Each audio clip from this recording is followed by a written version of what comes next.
November 14th, 1873. The smoke rose from the chimney in a thin gray line against a sky the color of old pewter. Clara Mercer stood at the edge of the property line watching that smoke curl upward into the cold Montana air, and she thought about how strange it was that smoke could look so peaceful, rising from a home that had just thrown her out like garbage. She held everything she owned in a flour sack: 2 dresses, a wooden comb her mother had carved before the crossing from Scotland, a small knife with a bone handle, 3 days of hardtack wrapped in cloth. That was the sum total of 40 years of living. The temperature had already dropped to 23 degrees Fahrenheit, and the sun was still up. By nightfall, it would fall another 15 degrees. By midnight, 20 more. Clara knew these numbers the way she knew her own heartbeat. 18 months on the Montana frontier had taught her to read the sky like scripture, to feel the coming cold in her joints before the mercury confirmed it.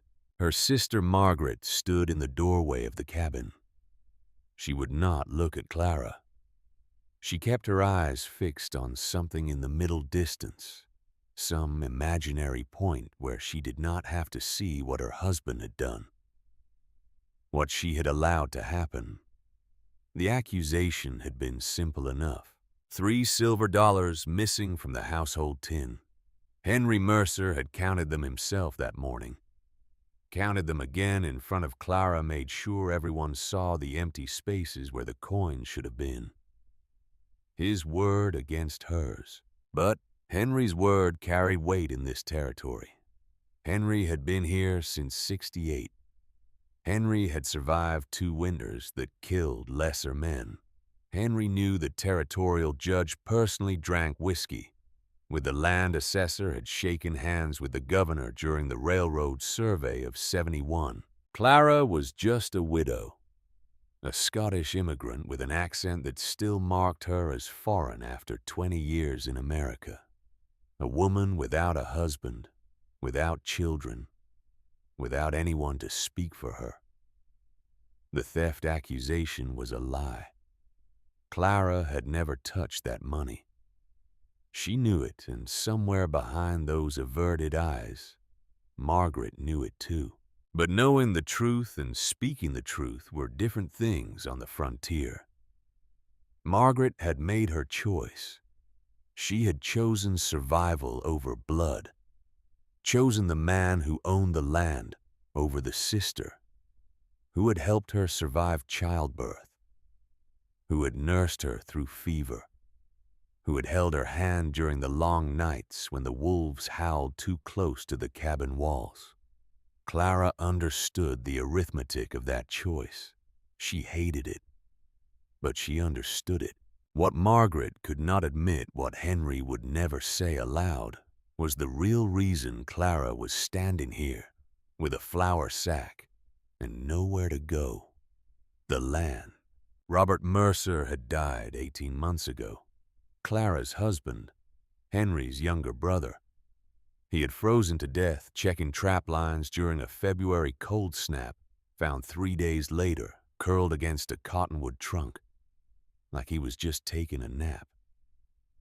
The cold had preserved him so perfectly that Clara could almost convince herself he was still breathing when they brought him home. Robert's claim adjoined Henry's. 160 acres of decent grazing land with creek access and timber rights. According to territorial law, that land should have passed to Clara as the surviving spouse. But Henry wanted the land consolidated. Henry wanted Clara gone. And Henry had found a way to make that happen. Theft. Such a convenient accusation. Impossible to disprove. Just serious enough to justify casting her out, but not serious enough to require involving the territorial marshal. A quiet expulsion. A family matter. Clara shifted the flour sack on her shoulder and looked at the smoke one more time. That cabin had been her home for 3 years. She had chinked those walls herself because Robert had never been good with his hands. She had built the furniture inside. She had planted the garden that would feed whoever lived there next spring. 18 months of work wiped away by 3 missing silver dollars and a brother-in-law's greed. She turned north. Fort Benton was 67 miles in that direction, the nearest real settlement. There would be people there building some semblance of civilization. A woman alone might find work in Fort Benton, laundry, cooking, the kind of labor that paid just enough to not starve. But 67 miles was a long walk in November. The Highwood Mountains were already white with early snow. The wind came down from Canada with nothing to stop it. No trees, no hills, just open prairie that might as well have been a frozen ocean. Clara had seen what happened to people who tried to cross that prairie unprepared. She had helped bury 2 of them last winter, a father and son from Ohio, who had miscalculated the distance to the next settlement by 12 miles. 12 miles. Close enough to see the smoke from the chimneys if the weather had been clear. But the weather had not been clear, and they had died within sight of salvation. She was not going to Fort Benton. Instead, Clara turned west. 3 miles in that direction, there was a formation of sandstone cliffs she had noticed during a water haul the previous spring. She had been carrying buckets from the creek, and something had made her look up at those rust-colored walls rising from the prairie, like the ruins of some ancient fortress. The cliffs were honeycombed with alcoves, wind-carved chambers in the rock, some shallow as a dog's bed, others cutting back 30 feet or more into the stone. Most folks avoided that area. It had been Blackfoot hunting ground until recently, and tribal memory ran long in these territories. The white settlers who had pushed the Blackfoot out still looked over their shoulders when they passed. Those sandstone walls still felt the weight of eyes that might or might not be watching. But Clara had grown up in the Scottish Highlands in a village so small it did not appear on most maps. She had watched shepherds weather entire winters in cave shelters carved into hillsides, emerging in spring with their flocks intact, while valley farmers dug out from collapsed roofs and frozen livestock. The principle was simple enough that a child could understand it. Earth held temperature steady when air went wild. 40 feet of rock overhead did not care if the wind hit 50 miles per hour. It did not care if the mercury dropped to 40 below zero. The rock just sat there, massive and indifferent, maintaining its own temperature regardless of what the surface world was doing. Clara had learned this lesson before she was 10 years old. Huddled in a hillside cave with her grandmother while a highland blizzard buried the world outside. Her grandmother had explained the science in simple terms. The earth is warm, child. Not hot like fire, but warm like blood. Go deep enough, and that warmth never changes. Summer or winter, storm or calm. The mountain remembers what the sky forgets. Clara walked west. The flour sack was not heavy, but it grew heavier with each mile. The hardtack pressed against her spine. The wooden comb dug into her shoulder blade. Small discomforts that magnified themselves over distance. The temperature continued to drop as the sun angled toward the horizon. 19 degrees now, maybe 18. Cold enough that her breath made small clouds that hung in the still air before dissipating. She passed the old boundary marker that Robert had set during their first summer on the claim. A pile of stones with a wooden stake driven into the center. The wood had weathered to gray and someone had carved initials into it. R.M. Robert Mercer. her husband's mark on land that was no longer hers. She did not stop to look at it. The sandstone formations appeared on the horizon, just as the sun touched the western mountains. Red gold in the fading light, the cliffs rose maybe 80 feet above the prairie floor, their surfaces carved by 10,000 years of wind into shapes that almost looked intentional. Pillars and arches, hollows and chambers. A cathedral built by erosion and time.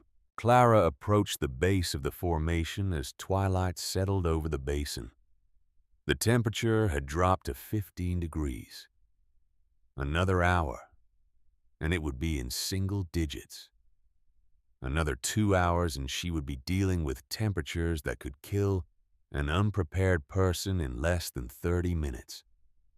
She needed to find shelter quickly. The first alcove she checked was too shallow, maybe 6 feet deep, open to the wind on two sides. The second was deeper but angled wrong, facing north where the worst winds would find her. The third alcove was perfect. It opened to the south, catching whatever winter sun might penetrate the clouds. The entrance was maybe 12 feet wide, narrowing to about 8 feet at the back.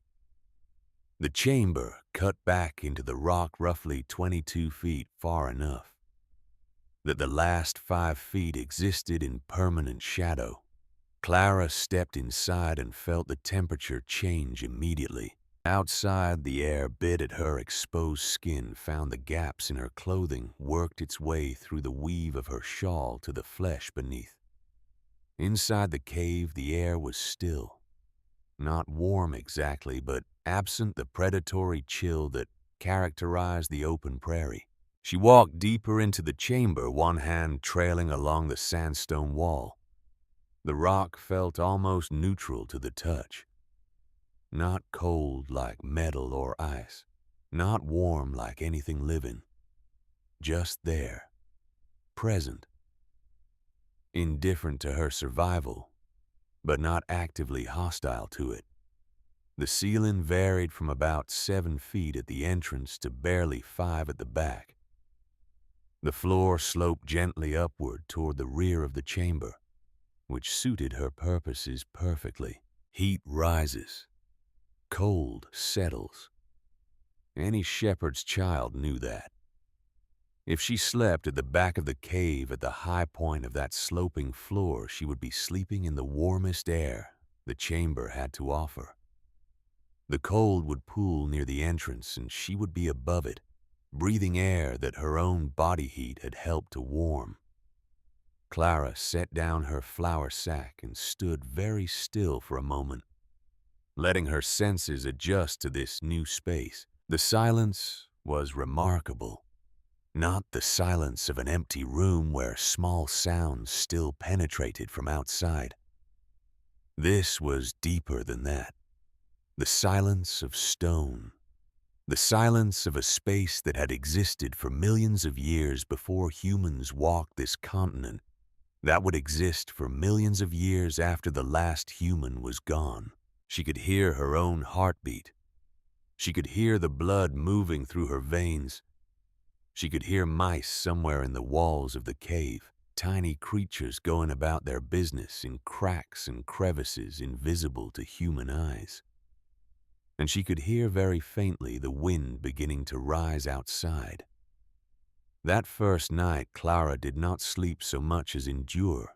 She huddled against the back wall of the cave, wrapped in both dresses she owned, one layered over the other. The flour sack served as a pillow.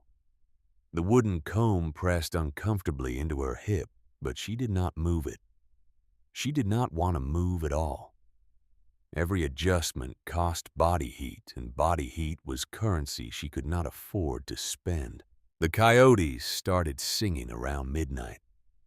Their voices echoed off the sandstone walls, made it sound like there were dozens of them, hundreds maybe, circling the formations in the darkness.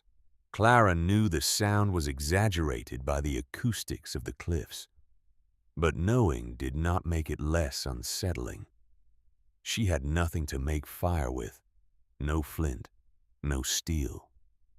Nothing dry enough to catch a spark, even if she had the tools. She simply lay in the darkness, conserving heat, waiting for dawn. And somewhere during those long hours, she noticed something remarkable. The temperature inside the cave was not dropping. Outside, she could hear the wind building to a steady howl. The kind of wind that drove snow horizontally, that found every crack in every cabin wall, that killed livestock, and sometimes people who had simply stepped outside to check on their animals. But inside the cave, in that back chamber where Clara lay curled against the stone, the air remained stable. She could not measure the exact temperature.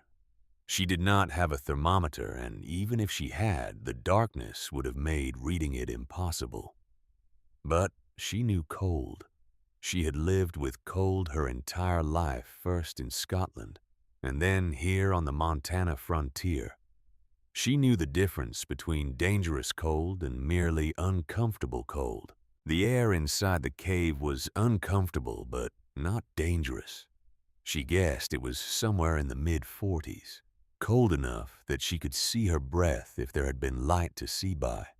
Cold enough that sleep came in fits and starts rather than long restorative stretches, but not cold enough to threaten her life. Outside, the temperature had dropped to 19 degrees below zero. She learned this later from settlers in Utica, who had thermometers and had been watching the mercury with horrified fascination all night. 19 below, with wind chill pushing it past 40 below. Cold enough to freeze exposed skin in under 2 minutes. Cold enough to kill. Inside the cave, Clara was cold, but she was alive. And as the first gray light of dawn began to filter into the chamber, she made her decision. She was not going to Fort Benton. She was not going to Helena to compete with 200 other desperate souls for laundry work that paid 15 cents a day. She was not going to accept charity from churches or rely on the kindness of strangers who might or might not exist. She was going to build something here, in this cave, with her own hands and her own knowledge and whatever materials she could scavenge from a landscape that wanted her dead. She was going to survive the winter, and she was going to do it on her own terms. The first 4 days were devoted to scavenging. Clara had nothing except what she carried in that flour sack, which meant she needed everything: tools, building materials, food, fire-making supplies. The list of necessities stretched to infinity when you started from zero. She began with wood. The creek bottom, a mile from the sandstone formations, was lined with cottonwood trees. Many of them had died over the years, their trunks bleached white by sun and wind, their branches brittle and dry. Perfect firewood. Perfect building material. But cottonwood is heavy when you are carrying it by hand, and a mile is a long distance when you are making multiple trips per day. Clara did the math. Each piece of wood she could reasonably carry weighed maybe 30 pounds. She could make 3 trips per day without exhausting herself. That was 90 pounds of wood per day minus whatever she burned each night to stay warm. At that rate, she would never accumulate enough material to build anything substantial. So she changed her approach. Instead of carrying individual pieces, she began dragging larger sections. Dead branches 12 and 15 feet long, bumping and scraping across the frozen ground, catching on rocks and sage, and every other obstacle the prairie could provide. Slower going, but more material per trip. She dragged cottonwood up that hill until her shoulders screamed and her hands cracked and bled from the cold and the rough bark. She piled it near the cave entrance, sorting pieces by size and shape. long straight sections that might serve as structural poles, shorter pieces for fuel, curved branches that could be lashed together for other purposes. On the second day, she found the abandoned line shack. It was 2 miles south of her cave, a remnant from the railroad survey of '71. The surveyors had built it for temporary shelter, then abandoned it when their work was done. 5 years of Montana weather had reduced it to a sagging skeleton of boards and tar paper. Clara approached it carefully. Abandoned structures on the frontier were unpredictable. Sometimes they sheltered rattlesnakes or skunks or other creatures that did not appreciate visitors. Sometimes they had simply rotted to the point of collapse, ready to fall on anyone foolish enough to step inside. This shack was dying, but not yet dead. She pulled 10 boards from its collapsing walls, working quickly as the structure groaned and shifted around her. Good boards, milled lumber from somewhere back east, shipped out for the railroad and left behind when the survey ended. Worth their weight in gold to a woman building shelter from nothing. She had retrieved the 8th board when the shack gave up entirely. The remaining walls folded inward with a sound like a giant exhalation, and the roof came down in a cascade of tar paper and broken timber. Clara stood 10 feet away, breathing hard, watching 5 years of weather finally win its battle against human construction. If she had been inside when it collapsed, she would be dead now. Pinned under debris, unable to free herself, slowly freezing as the November day faded to November night. She collected the boards she had salvaged and went back to searching the wreckage. From the ruins of that line shack, she recovered 6 feet of rusted chain, 3 bent nails, a cracked shovel blade that could still dig if you did not mind blisters, a length of wire that might once have held a lantern. Small treasures, worthless by the standards of civilization. But Clara was not in civilization anymore. She was somewhere older than that, where the value of things was measured by how they helped you survive until tomorrow. On the 5th day, a freight wagon appeared on the Carroll Trail. Clara had been hauling wood when she heard the creak of wheels and the jingle of harness. She straightened up, pushing hair from her face, suddenly aware of how she must look. 4 days without proper washing, clothes stiff with dried sweat and wood dust, hands raw and bleeding from work she had never done before. The freighter was a big man with a red beard and eyes that had seen too much. He stopped his wagon when he saw her, though, whether from curiosity or concern, she could not tell. For a long moment, they just looked at each other. Clara saw a man who made his living hauling goods between settlements, risking his life on roads that barely deserved the name, surviving blizzards and bandits and the 1,000 small disasters that plagued overland commerce. A practical man, a survivor. The freighter saw a woman alone near the sandstone formations, surrounded by piles of scavenged wood, obviously preparing for something. What that something might be, he clearly could not imagine. Clara spoke first. She asked if he had tools to trade. Anything at all. She could pay. She did not have money, but she had something that might interest him. She showed him the wedding ring. It was a simple gold band worn thin by years of use, inscribed on the inside with initials that no longer mattered. RM to CD, Robert Mercer to Clara Douglas. A promise made 15 years ago in a church in Boston, kept until death did them part in a frozen Montana forest. The freighter looked at the ring for a long time. Then he looked at Clara. Then he looked at the sandstone formations rising behind her, at the alcove entrance visible 50 yards away. He understood what she was planning.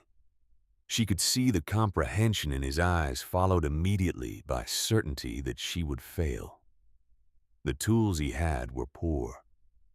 A handsaw with 7 broken teeth, a hammer missing half its handle, a tarp so full of holes it was more hole than tarp. He apologized for the quality, though they both knew he was really apologizing for the exchange rate. Her wedding ring was worth $20 in any settlement. These tools were worth maybe 3. Clara made the trade anyway. As she gathered up her new possessions, the freighter spoke one more time. His voice was not unkind. "Winter is coming hard this year, ma'am. That ring could have bought you passage to Helena, a room in a boarding house, a chance to start over somewhere warm." Clara looked at him. She did not smile, but something in her expression must have unsettled him because he took a step back toward his wagon. She said Helena meant starting over with nothing. Helena meant charity houses and competition for work that paid 15 cents a day. Helena meant depending on the kindness of people who owed her nothing. This cave was not charity. The freighter left without another word. Clara watched his wagon until it disappeared over a rise in the trail, the sound of wheels fading into the vast silence of the prairie. Then she picked up her broken tools and went back to work. By November 28th, Clara had constructed a front wall for the cave. It was not fancy.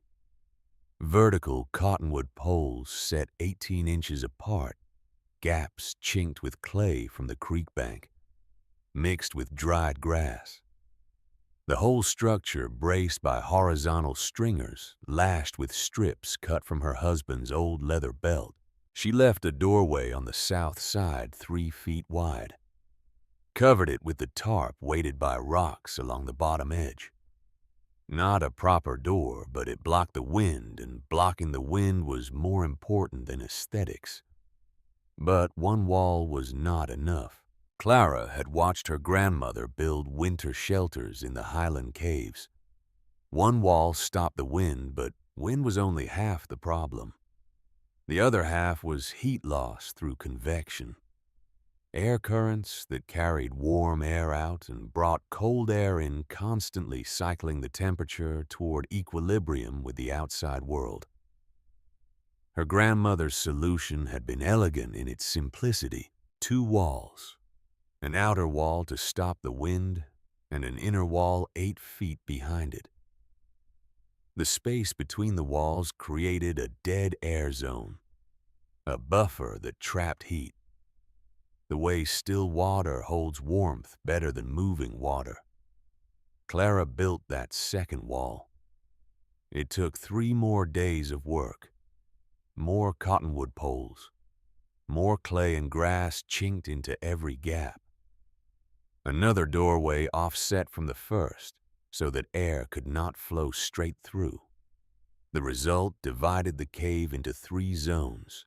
The front zone between the outer wall and the inner wall would be the coldest. Wind could still penetrate there, though weakened. Cold air would settle there, trapped between the walls, insulating the spaces behind.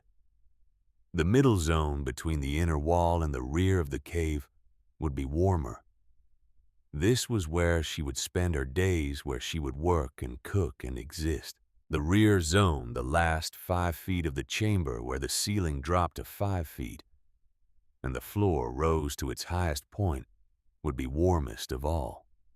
This was where she would sleep. Her body heat would accumulate there overnight, trapped by the low ceiling, warmed by the rising air that sought the highest point of the space. The fire pit was her grandmother's solution too. Clara dug 18 inches into the cave floor near the entrance, lined the hole with flat stones collected from the creek bed. Then she built a chimney from stacked rocks and clay, angling it along the cave ceiling so that smoke would be drawn toward the entrance and out through a gap she had left at the top of her outer wall.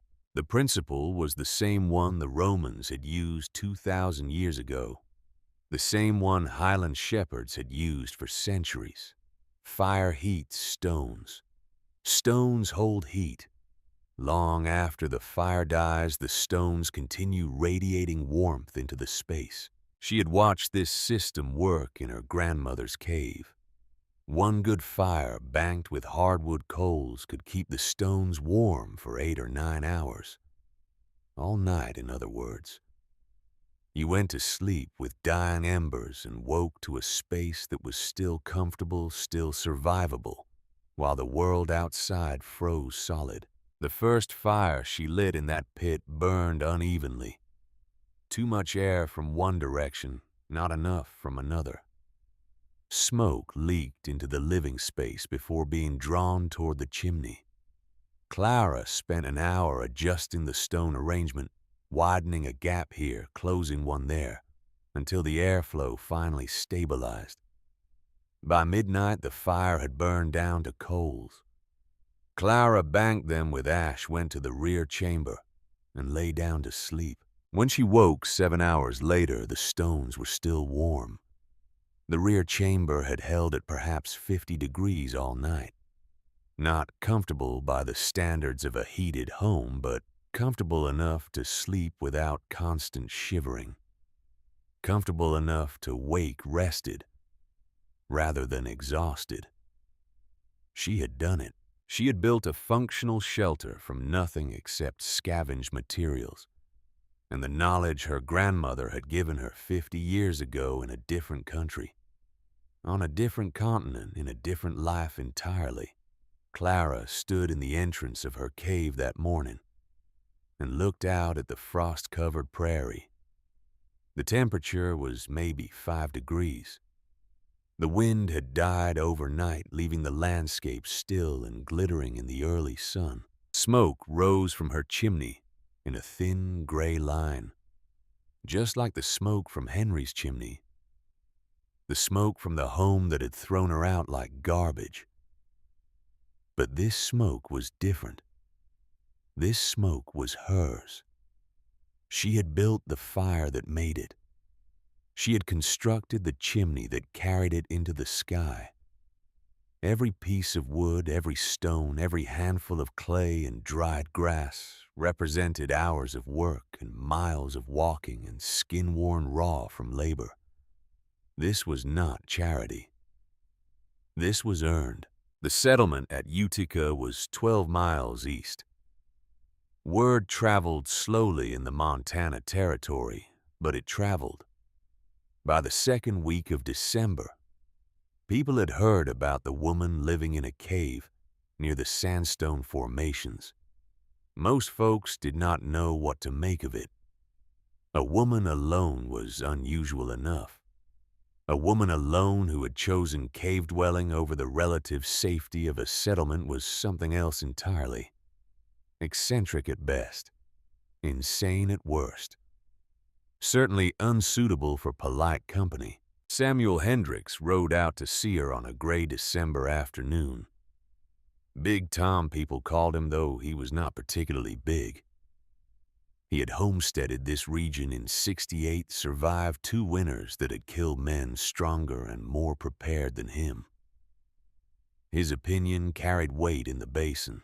He found Clara splitting wood outside her cave entrance. She had rigged up a makeshift chopping block from a cottonwood stump, and she was working through a pile of branches with methodical efficiency. Split, stack, split, stack. The rhythm of survival. Samuel watched her work for a minute before speaking. When he did speak, his voice carried the flat certainty of a man who had seen too much death to sugarcoat his assessments. You are living in a hole in the ground with winter coming on. I have seen what happens when folks get creative about shelter. Found the Peterson family in March of '71. All 4 of them frozen in their dugout when their ventilation plugged with snow. Clara did not stop splitting wood. She acknowledged his presence with a slight nod. but kept her rhythm going. Split, stack, split, stack. Samuel moved closer, studying the cave entrance, the chimney arrangement, the double wall system visible through the tarp-covered doorway. Rock does not burn like wood, he continued, but it does not breathe either. You get sealed in there with a fire going, the smoke will kill you before the cold does. Clara finally paused. She set down her axe and turned to face him, and something in her expression made Samuel take a half step backward. Not fear exactly, more like surprise. He had expected to find a desperate woman clinging to a bad decision. Instead, he found someone who looked at him with the calm certainty of a person who had already done the calculations he was trying to explain. She thanked him for his concern. Her voice was polite but firm. She understood the risks he was describing. She had built her ventilation system to address exactly those concerns. The chimney drew air from outside, heated it over the fire pit, and exhausted the smoke along the ceiling and out through a gap at the entrance. Would he like to see it? Samuel hesitated. He had come here to deliver a warning, possibly to convince her to abandon this foolishness before it killed her. He had not expected an invitation for a technical tour, but curiosity won out over caution. He followed her inside. What he saw surprised him. The double wall system with its dead air buffer, the fire pit with its gravity-fed ventilation, the sleeping platform at the rear where heat accumulated naturally due to the sloped floor and low ceiling, the storage areas organized with military precision. This was not the desperate improvisation of a woman who had run out of options. This was designed, planned, built according to principles that Samuel did not fully understand, but could see were working. The temperature inside the cave was maybe 45 degrees. Outside, it was 12.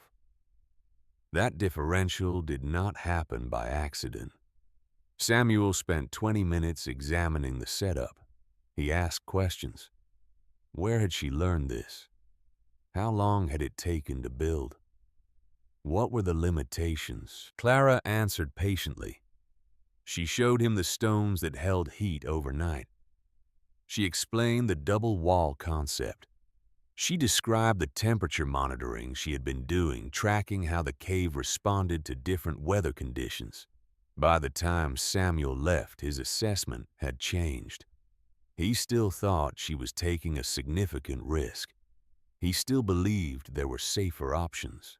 But he no longer thought she was crazy. And he told other people that.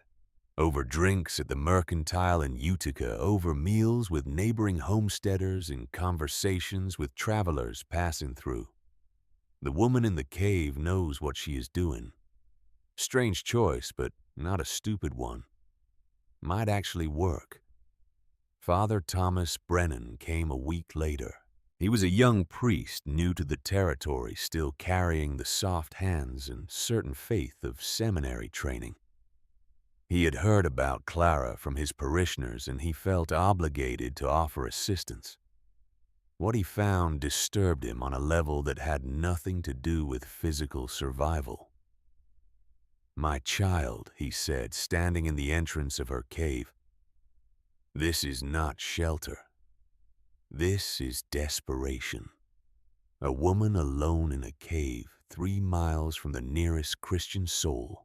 Clara was working on improving her food storage system.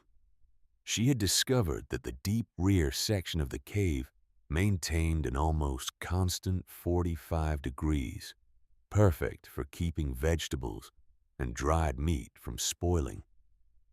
She was building a raised platform to keep her supplies off the damp floor. Father Brennan watched her work as he spoke. His voice carried genuine concern beneath the religious framing. "I have buried 17 souls in this territory since August. Most of them had better shelter than this. There is no shame in accepting help from the church. We have resources. We have community. We have warmth that does not require living like an animal in a hole. Clara finally looked up from her work. She thanked him for coming. She appreciated his concern. She understood that he was offering help from a place of genuine caring, but she was not living like an animal.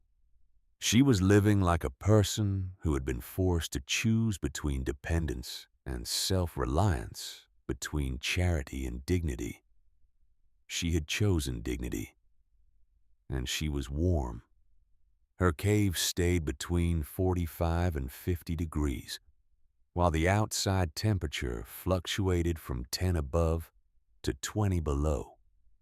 She had food. She had fire. She had shelter that would not blow down in a storm or collapse under snow.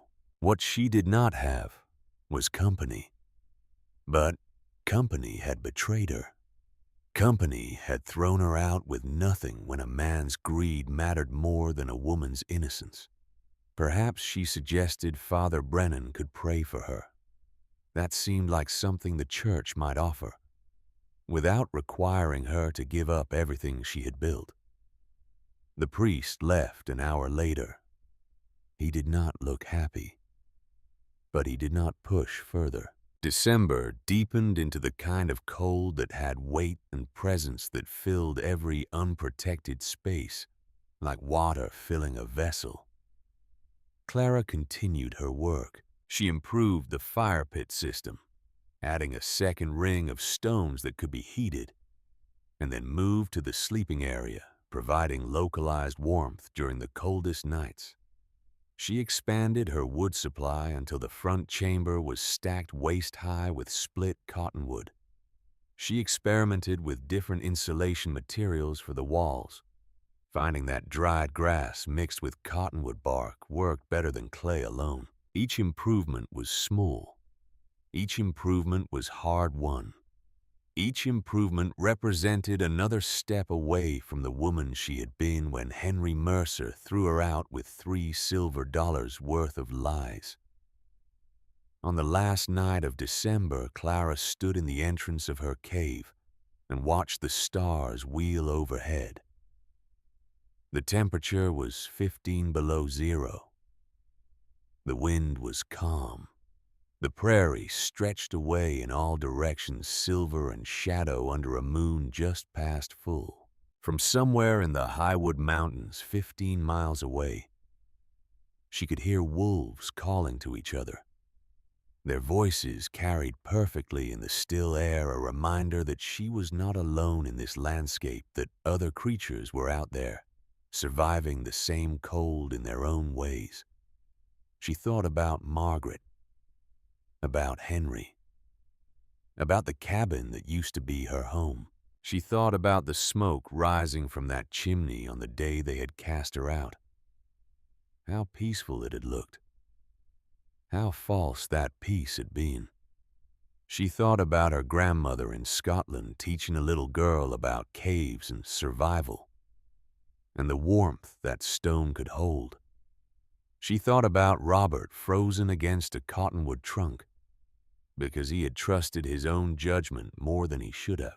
And she thought about the spring that was coming, still 4 months away, still separated from this moment by an ocean of cold and darkness and difficulty, but coming nonetheless. She would be here when it arrived. She would be alive.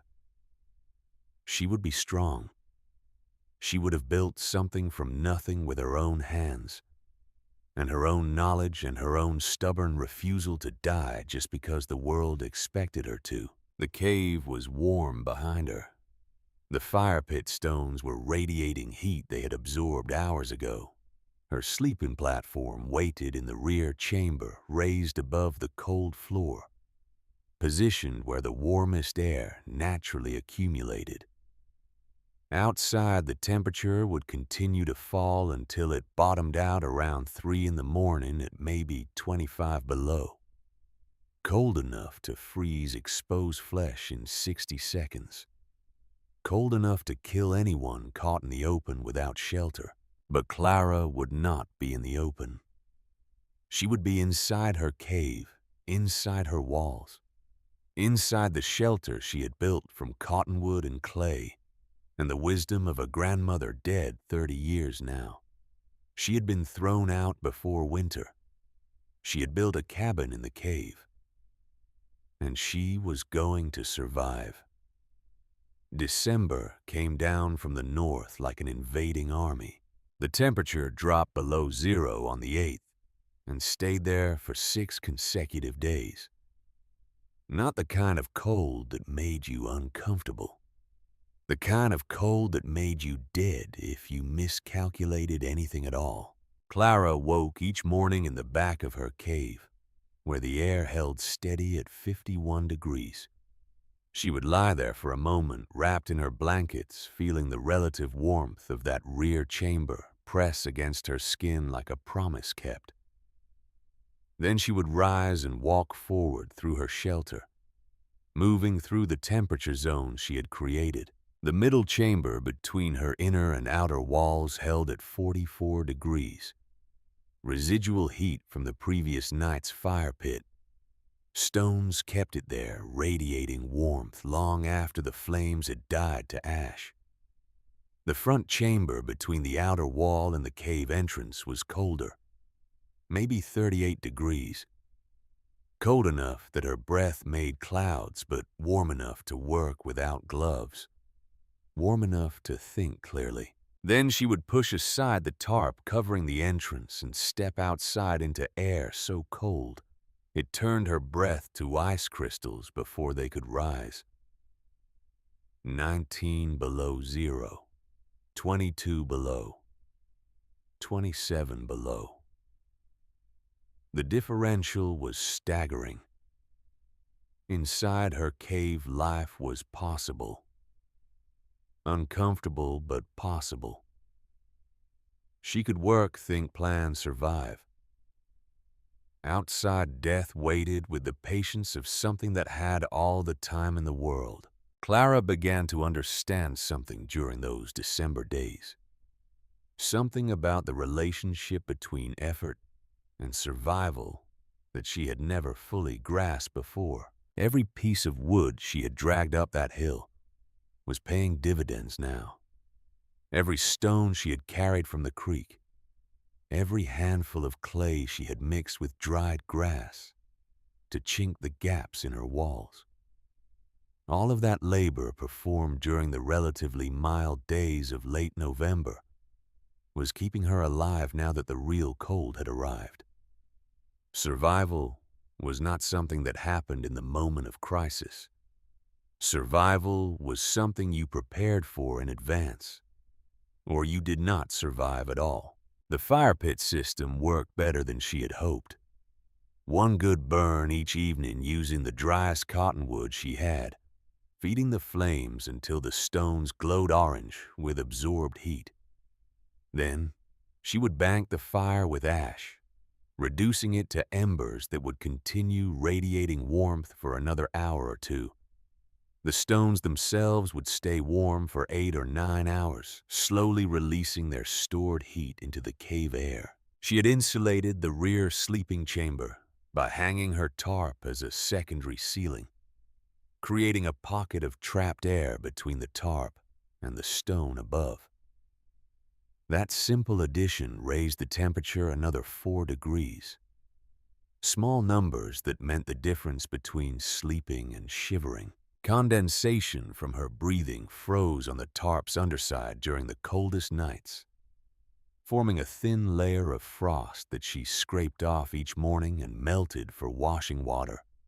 Nothing wasted.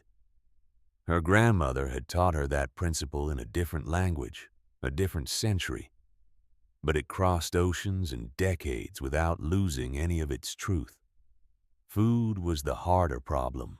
Clara had managed to trade work for supplies in Utica during the milder days of early December.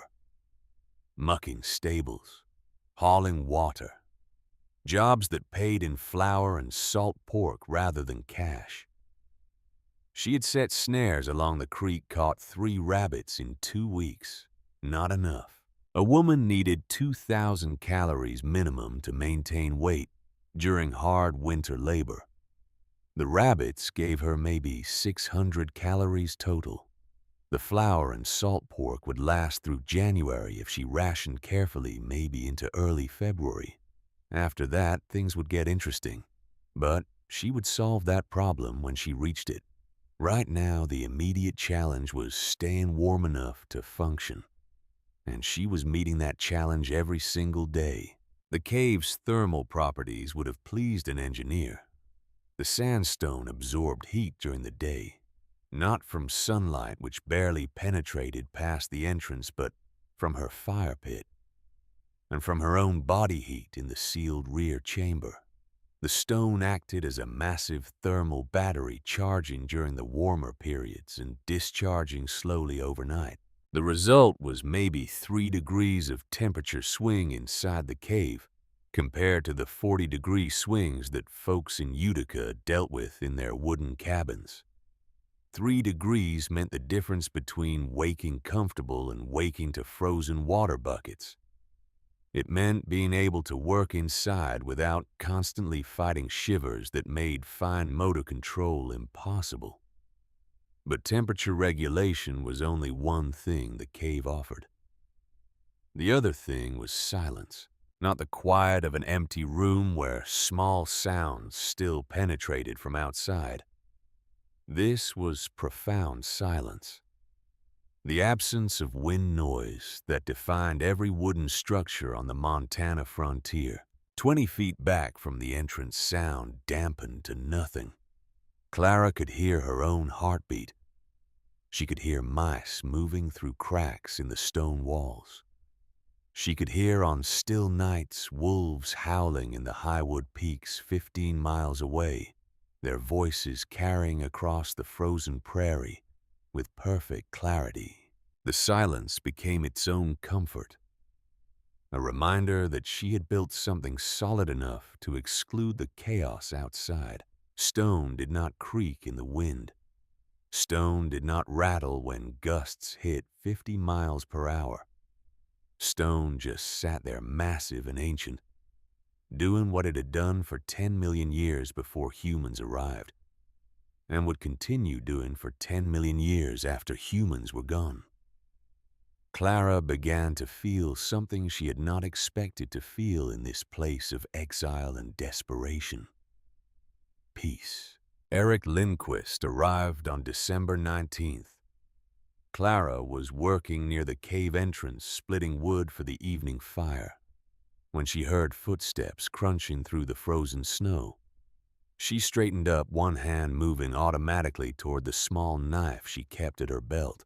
The man who emerged from the afternoon shadows was tall and thin, with the raw-boned look of someone who had missed too many meals recently. His beard was unkempt.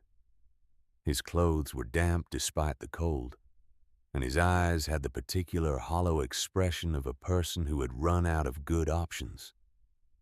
He stopped 20 feet from the cave entrance and raised both hands, showing they were empty. Swedish accent, thick enough that Clara had to listen carefully to parse his words. He apologized for intruding. He had heard there was a woman living in these rocks, living in a cave that stayed warm when other shelters failed. He was wondering if perhaps she might allow him to rest here for one night. Just one night. He would pay or work or whatever she required. Clara studied him for a long moment. She had learned to read people during her years on the frontier. This man was not dangerous. He was desperate, which was different. Dangerous men projected threat. Desperate men projected need. This one needed something badly enough to approach a stranger's shelter in December and beg for entry. She asked what had happened to his own shelter. The story came out in fragments, punctuated by shivers that the man could not control. His name was Eric Lindquist. He had come from Minnesota 2 years ago, filed a homestead claim 4 miles south, built a cabin using railroad ties from the survey depot, paid $17 for a sheet metal stove from Helena, done everything by the book. But the book had not mentioned that clay chinked into wall gaps would crack when it dried. Had not mentioned that a metal roof over a heated space would cause snow to melt, run down to the eaves and refreeze into ice dams that directed meltwater straight through the walls. Had not mentioned that damp firewood produced more smoke than heat, that wet blankets could not be dried when the air itself was saturated with moisture. For 3 nights, Eric had tried to sleep in his cabin, each night worse than the one before, everything damp. The stove consuming fuel at an unsustainable rate, smoke making his eyes water and his lungs burn. He had heard about the cave woman from a freighter passing through, had decided that whatever pride might be lost by asking a stranger for help was worth less than his life. Clara made her decision. She stepped aside and gestured toward the entrance. One night, she said, the front chamber only. He would contribute firewood tomorrow as payment. Eric Lindquist almost collapsed with relief. That first night he slept in the front chamber of Clara's cave, between the outer wall and the inner wall. The coldest part of her shelter, still maybe 38 degrees, still warmer than anything he had experienced in a week. He woke the next morning dry for the first time in 4 days. Dry. Such a simple thing. Such an impossible thing when your shelter had failed and the world outside was 20 below zero. Clara was already up when he woke, tending the fire pit, preparing a simple breakfast of hardtack, softened in hot water. She did not look at him, did not acknowledge his presence beyond a slight nod. But she had set aside a portion of food for him without being asked. Eric sat up slowly, his body aching from the deep cold that had penetrated his bones over the past week. He looked around the cave with new eyes. In the dim morning light filtering through gaps in the outer wall, he could see what Clara had built here. The double wall system with its dead air buffer, the fire pit with stone still warm from the previous night's burn, the organized storage areas, the sleeping platform in the rear chamber raised 8 inches off the floor on a frame of cottonwood branches. But what caught his attention most was the firewood, stacks of it along the front chamber walls. Split cottonwood, properly seasoned, completely dry. In his own cabin, Eric had struggled to keep any wood dry enough to burn properly. The constant moisture from his leaking roof had saturated everything. Here, the wood was perfect, because the cave's humidity stayed constant at about 40%. Because the stone walls did not sweat or leak, because Clara had understood something about this environment that Eric had never even considered. He asked if he could stay another night. Clara said yes, but the payment would be higher. Firewood and help improving the door system. Her tarp covering was adequate, but not ideal. Eric agreed immediately. He stayed that night, and the next, and the night after that. On the 4th night, he brought his tools from his failed cabin and asked if Clara would mind if he improved her door system. He was a fair carpenter when he had proper materials to work with. He could build a real door frame with a door that actually closed and sealed. Clara said she would not mind. By Christmas, Eric had constructed a proper door frame with iron hinges salvaged from his cabin stove. He had reinforced her inner wall with additional bracing. He had built a sleeping platform in the rear chamber that kept them 8 inches off the cold floor, raised on legs he had carved from cottonwood branches. He had also, without quite meaning to, begun referring to the space as our cave. Clara noticed this shift in language. She did not correct it. She was not entirely sure what was happening between them. It was not romance, not in the way young people experienced romance.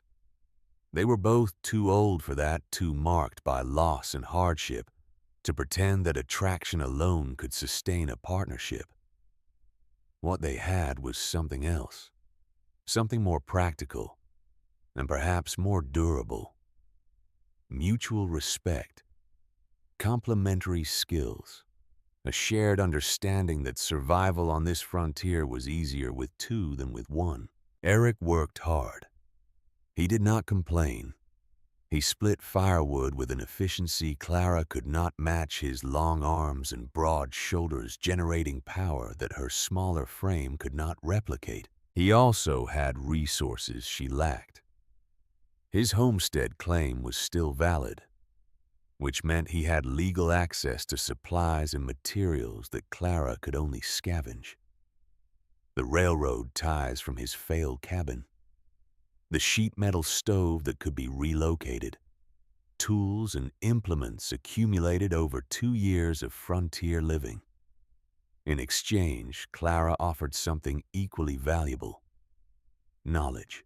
She taught him about thermal mass, about dead air spaces and their insulating properties, about the principle of heating stones and letting them radiate warmth long after the fire died, about the importance of humidity control, of ventilation, of understanding how heat moved through a space, rather than simply generating more heat and hoping for the best. Eric listened to these lessons with the intensity of a man who had nearly died from ignorance and was determined not to make the same mistakes twice.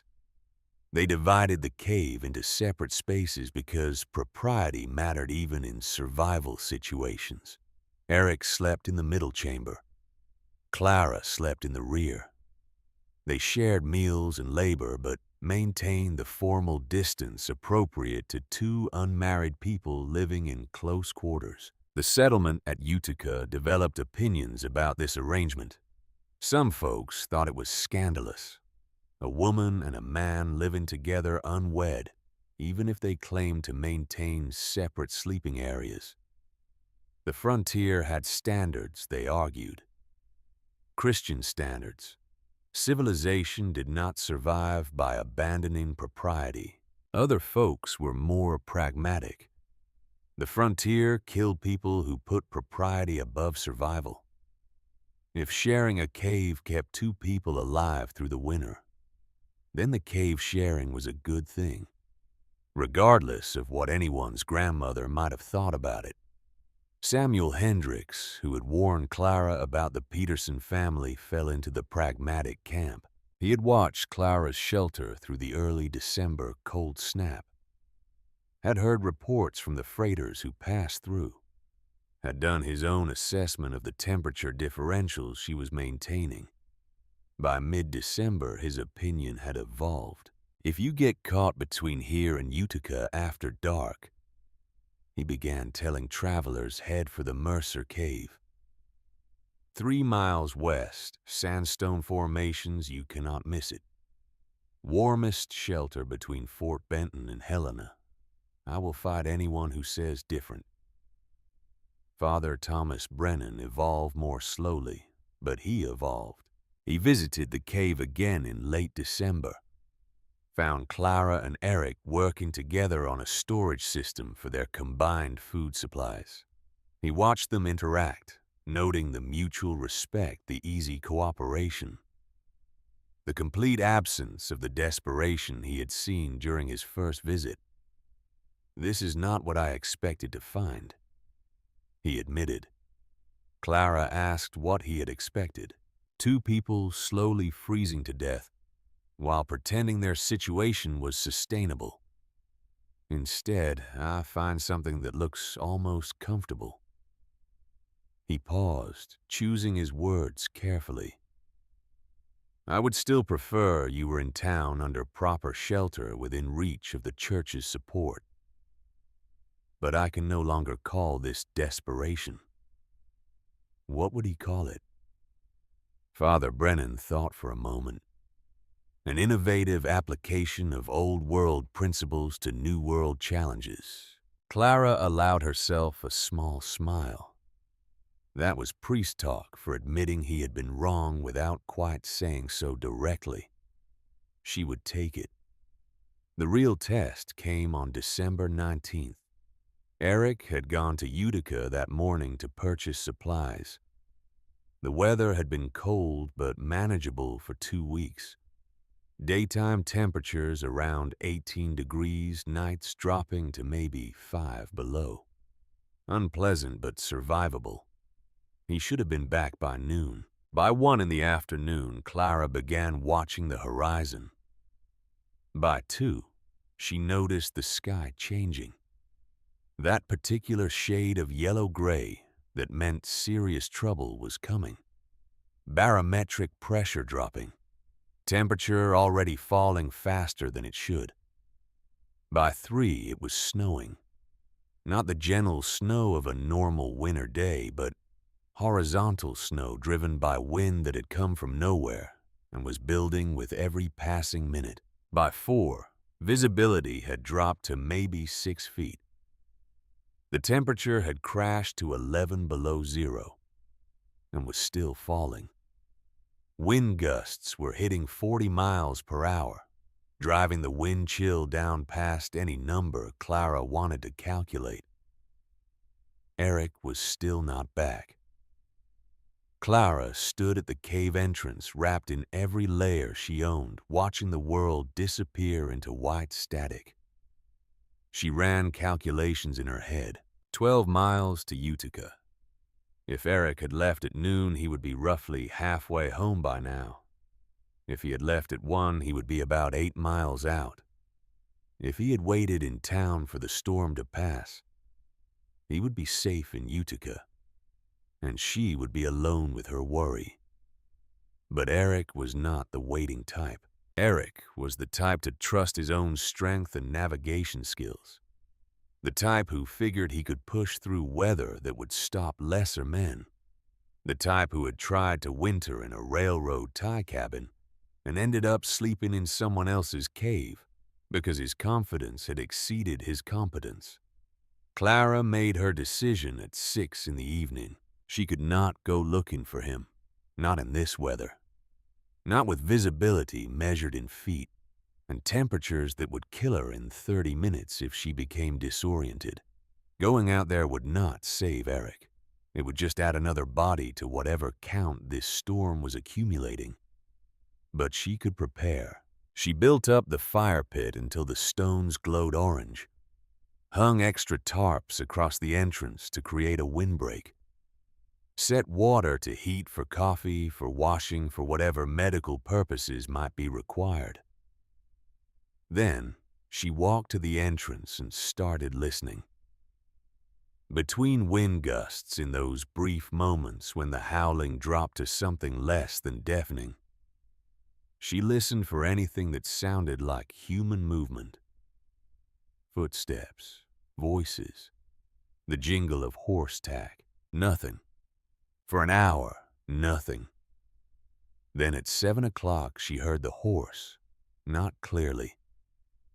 The wind was still gusting, still filling the world with white noise. But there was something underneath that noise, a rhythm that did not match the storm's chaos. Hoofbeats, maybe, or something being dragged through snow. Clara grabbed a lantern and stepped outside. The cold hit her like a physical blow. Wind chill was pushing 60 below now. Cold enough to freeze exposed skin in under 2 minutes. Cold enough to kill anyone caught in the open without shelter. She held the lantern high and walked toward the sound. 30 yards from the cave entrance, she found them. The horse had walked straight into the sandstone formation and stopped. It could not go forward because there was solid rock in front of it. It was too exhausted to turn back. It just stood there, head down, snow accumulating on its back, waiting to die. Eric was still in the saddle. His hands were frozen to the reins. His fingers locked in a grip he could no longer release. His face was covered in ice from his own breath, each exhalation freezing before it could disperse. His eyes were closed. For a terrible moment, Clara thought he was dead.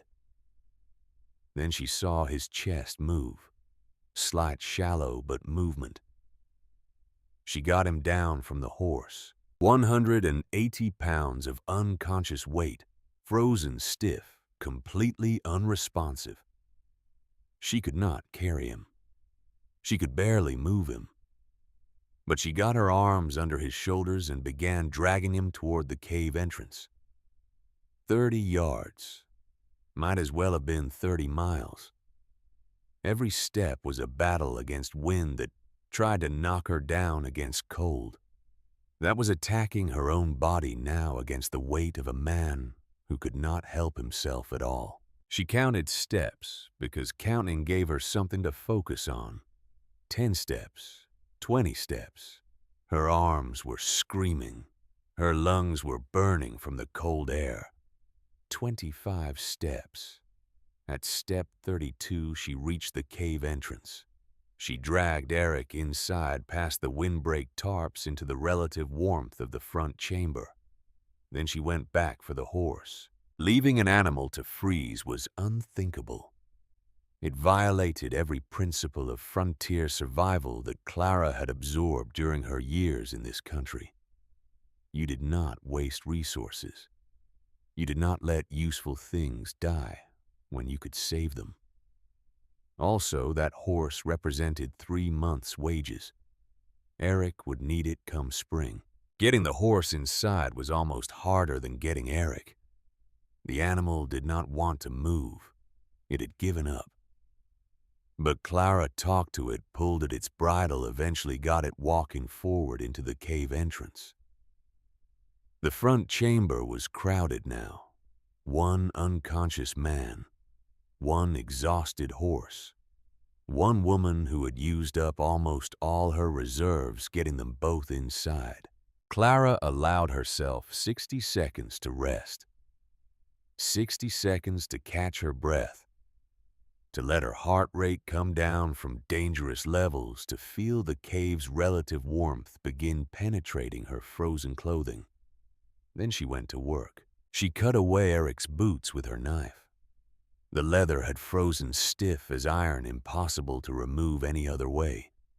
Under the leather, his feet were white and waxy. Classic frostbite. The blood had retreated from his extremities to protect his core, leaving the tissue in his feet and hands frozen. Clara knew what happened when you try to warm frozen flesh too quickly. The ice crystals in the tissue would melt suddenly, rupturing cell walls, destroying tissue that might have been saved with proper treatment. She had seen men lose entire limbs because someone had shoved their frozen hands directly into hot water, thinking they were helping. Her grandmother had taught her the correct approach decades ago, in a highland village where frostbite was a regular winter occurrence. She wrapped Eric's feet and hands in cloth soaked in cool water. Not warm. Cool. Then she placed those wrapped extremities near the fire pit, close enough to warm, gradually far enough to prevent rapid temperature change. Over the next 3 hours, she would change those cloths every 30 minutes each time, using water slightly warmer than before, allowing the frozen tissue to thaw at a rate slow enough that the cells could survive the transition. She kept Eric wrapped in dry blankets, but away from the fire pit's direct heat. His core temperature needed to come up, but slowly. Too fast, and his heart could go into arrhythmia from the shock. Around midnight, he regained consciousness. He came back, fighting. His eyes snapped open. His arms swung wildly, and he nearly knocked Clara across the chamber before she could restrain him. He was delirious. Did not know where he was. Did not recognize her. He shouted something in Swedish, then something in English that made no sense. Then went quiet again. Clara forced warm broth down his throat, a little at a time. He fought her at first, then accepted it, then seemed to realize who she was and where he was. He tried to speak, but she told him to be quiet. Save his strength. The talking could wait until morning. The storm lasted 3 days. Outside, temperatures bottomed out at 41 below zero. Wind sustained at 45 miles per hour, with gusts approaching 70. Wind chill somewhere past 90 below. Cold enough to freeze exposed skin in under 2 minutes. Cold enough to kill livestock where they stood.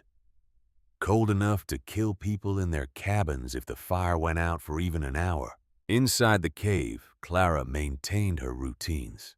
She fed the fire pit twice daily, loading it with dry cottonwood, letting the stones absorb as much heat as they could hold.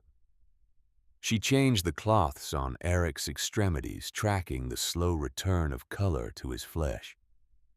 She fed and watered the horse, which had recovered from its ordeal faster than its rider. Eric could feel his fingers again by the second day, which meant the frostbite was first degree. Painful but recoverable. His feet took longer. The toes had been exposed more severely, frozen more deeply. By the third day, Clara knew he would lose some toes. 2 of them, she estimated, the smallest ones on each foot. They had turned black, the tissue dead beyond any possibility of recovery. But he would walk. He would work. He would survive. When the storm finally broke on the 4th day, Clara stepped outside to survey the aftermath. The landscape had been transformed. Snow had drifted into waves 10 feet high in some places, while other areas were scoured down to bare, frozen earth. The wind had carved the prairie into something that looked like a frozen ocean, all peaks and troughs and impossible angles. She learned later what the storm had cost. In Utica, 7 people had died. 2 from carbon monoxide poisoning when they sealed their cabin too tight trying to keep warm. 3 from freezing when their fuel ran out. 2 from hypothermia when they tried to reach neighbors and got disoriented in ground blizzards. The death toll was light compared to some winters. The winter of 71 had killed 43 people in the same region. But 7 families still buried someone they loved because shelter had failed when it mattered most. Clara's cave had not failed, and people noticed. Word spread fast after the January blizzard. By mid-February, Clara was getting visitors who were not frozen freighters or desperate travelers. They were settlers who wanted to see how cave dwelling worked, wanted to measure the temperature differentials, wanted to understand the fire pit stone heating principle. William Crane arrived on a gray February afternoon. He was a Dutch engineer working for the Montana Central Railway. Educated in Amsterdam, experienced in the kind of practical problem-solving that built railroads across impossible terrain. He had heard about the cave from Samuel Hendricks and had ridden out specifically to examine it. Clara watched him work for 2 hours. He measured temperatures with instruments she had never seen. He sketched her fire pit system in a leather notebook, drawing careful diagrams of the stone arrangement, the chimney angle, the ventilation gaps. He asked questions about airflow and thermal mass and humidity control. Finally, he looked up from his notebook and spoke. "This is brilliant. Simple, but brilliant. You are using thermal mass storage with gravity-fed ventilation. The Romans did this 2,000 years ago with their hypocaust systems. Worked in Rome. Works in Montana. Same physics." Clara did not know what a hypocaust was, but she understood the principle he was describing. Heat stone let stone radiate heat. It was not complicated. It was just observation turned into practice. Crane asked permission to share the design with other homesteaders. Clara shrugged. "Knowledge is not property. Use it if it helps." The design did help. By late February, 4 other families in the Judith Basin had modified their shelters using principles Clara had demonstrated. The Johnson family dug a root cellar beneath their cabin and moved into it, abandoning the drafty structure above for the thermal stability below. They gained 12 degrees of temperature stability instantly. The Chen family Chinese railroad workers turned homesteaders built a second interior wall in their existing cabin, creating a dead air space like the one Clara had built between her cave walls. Their firewood consumption dropped 40%. Old Hans Müller, a German stonemason, who should have known better than anyone how to work with heat and stone, constructed a fire pit system identical to Clara's. His wife's rheumatism improved within a week from sleeping in steady temperatures instead of the wild swings of a poorly insulated cabin. None of them called it the Mercer system or gave Clara any formal credit. That was not how knowledge moved on the frontier. People saw what worked, copied it, adapted it to their own circumstances. The origin mattered less than the function. But Clara knew, and knowing was enough. Eric healed slowly through February. He lost 2 toes, as Clara had predicted. The smallest ones removed by a doctor in Utica who charged $5 for the procedure and gave Eric a bottle of whiskey for the pain. Not unusual for Montana winters. Plenty of settlers were missing fingers or toes or larger pieces. The cold took what it wanted, and you either accepted the loss or you died whole. Eric accepted the loss. He walked with a slight limp at first, favoring the foot that had lost more tissue. By late February, the limp was barely noticeable. By early March, it was gone entirely. He had been living in Clara's cave for almost 3 months now. The arrangement had evolved without either of them quite planning it. Separate sleeping areas, yes.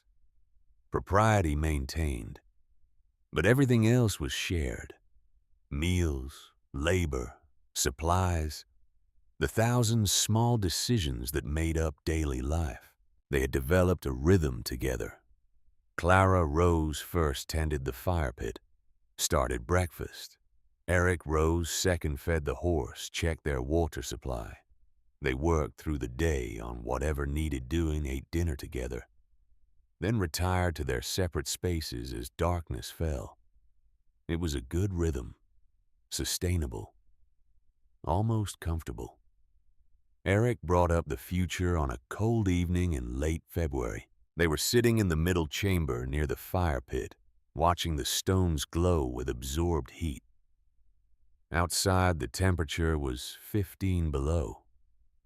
Inside, it was warm enough that Clara had removed her outer shawl.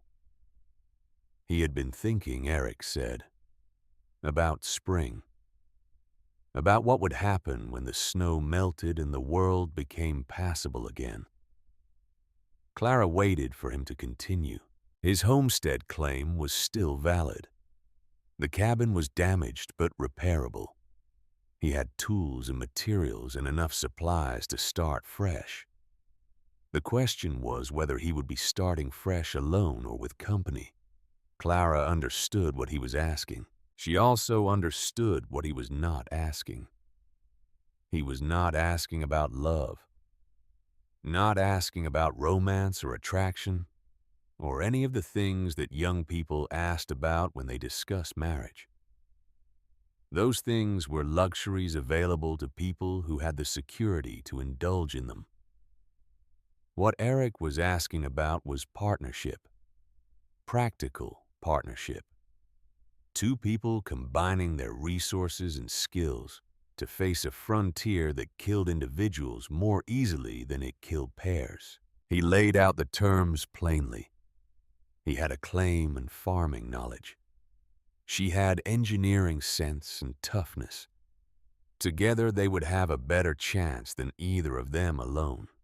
Also, he pointed out they had not killed each other in 3 months of close quarters. That was more than most married couples could claim. Clara almost laughed. She thought about Robert, her first husband. She had loved Robert in the way young women loved young men, with passion and hope and willful blindness to his many faults. Robert had been charming and handsome, and absolutely useless with his hands. She had built their cabin while he talked about trapping fortunes. She had kept them alive while he dreamed. Robert had died chasing those dreams frozen against a cottonwood trunk because he had trusted his own judgment more than the weather. Eric was nothing like Robert. Eric was practical. Eric worked hard. Eric learned from his mistakes instead of repeating them. Eric was also, she realized, something she had not expected to find again at her age. A friend. She said yes. Not with passion, not with the breathless excitement of young love, but with something more durable, with the calm certainty of a woman who had calculated the odds and found them favorable. They would marry in spring. They would build a new cabin on Eric's claim, incorporating everything Clara had learned about thermal mass and dead air spaces and stone heating. They would keep the cave as backup shelter, as cold storage, as insurance against the winters that always came. And they would face whatever came next, together. The marriage was set for April 3rd, but first they had to survive the rest of winter. And winter, Clara knew from long experience, was never truly finished until the calendar said it was finished. Sometimes not even then. March came in cold but not brutal. The temperatures moderated slightly, dropping into single digits at night instead of the 20 and 30 below of January and February. The sun gained strength, melting the southern faces of snowdrifts during the warmest hours of the afternoon. Clara and Eric began making plans. The new cabin would be built on his claim 4 miles south of the cave. They would use the techniques Clara had developed modified for above-ground construction. Earthen berming against the north wall for wind protection. A stone fire pit system like the one in the cave. Double walls with an air gap for insulation. Eric sketched plans in the dirt floor of the cave, adjusting dimensions, thinking through material requirements. Clara offered suggestions based on her observations of what worked and what did not. It was, she reflected, a good way to build a marriage, starting with practical problems, finding solutions together, learning how the other person thought. The weather held through the first 2 weeks of March, cold but manageable. No major storms, no temperatures that threatened life. Clara began to believe they might make it through to spring without another crisis. She should have known better. The frontier had one more test in mind. April 3rd, 1874. The wedding was held in Utica in a small wooden church that creaked when the wind blew and let cold air through gaps in the floorboards. 47 people attended, which was remarkable for a territory where neighbors lived miles apart and travel was never guaranteed. Clara wore her better dress, the one she had kept folded at the bottom of her flour sack, through all those months in the cave. It was wrinkled and slightly faded, but it was clean, and it was hers. Eric wore a suit borrowed from Samuel Hendricks, too short in the sleeves and too wide in the shoulders, but serviceable. Father Thomas Brennan performed the ceremony. He had come a long way since that December day when he had called Clara's cave shelter desperation. Now he spoke of resilience, of adaptation, of the human spirit's ability to find solutions where others saw only problems. He did not quite apologize for his earlier assessment, but he came close. The vows were simple. The ring was a plain band Eric had purchased in Helena during a supply run. The kiss was brief and slightly awkward, the self-conscious gesture of two people who had become partners before they became spouses. Afterward, there was food. Potatoes and salt pork and dried beef and hardtack softened in gravy. Nothing fancy. Everything precious. Food on the frontier was never taken for granted, especially after the winter they had just survived. Clara looked around at the faces of the people who had come to witness her marriage. Samuel Hendricks, who had warned her about the Peterson family and then sent desperate travelers to her cave when his warning proved unnecessary. The Johnson family, who had moved into their root cellar after seeing her principles in action. The Chens, quiet and reserved but present nonetheless. Old Hans Muller, whose wife had stopped complaining about rheumatism. These people had watched her build something from nothing, had doubted her, then respected her, then learned from her. They were not exactly friends. Friendship was a luxury on the frontier. But they were something close to it. Community. She had not expected to find community here. She had expected to survive alone until spring allowed her to make other arrangements.